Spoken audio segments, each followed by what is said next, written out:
تو وہ کون سے چار نقش ہیں جنہیں آپ خود ہی جان کر پہچان لیں گے، دیکھ کر پہچان لیں گے کہ یہ جو نقش ہے یہ کس لیے اور کس وجوہات کے لیے لکھے گئے ہیں؟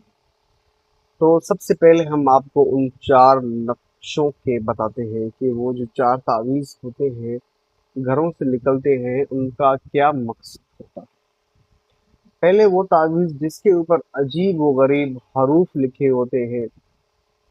بالکل سمجھ ہی نہیں آتے، تو وہ جو تعویذ ہوتا ہے وہ کس مقصد کے لیے لکھا ہوا ہوتا ہے، اس پر جو ہے ابجد کے عدد نکال کر آپ کے نام کے حروف سے جتنے بھی نکلتے ہیں وہ لکھے جاتے ہیں، اور وہ عدد وہاں پر شمار کیے جاتے ہیں۔ نمبر دو، وہ تعویذ جس کے اوپر لکھا ہوا ہو العداوت ولا بغض ولا جدائی شد،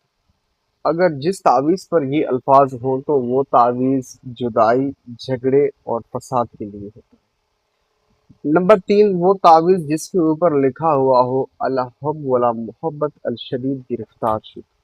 وہ تعویذ محبت کے لیے ہوتا ہے، دو لوگوں کے آپس میں جو اختلافات ہوتے ہیں ان کو ختم کرنے کے لیے لکھا ہوتا ہے۔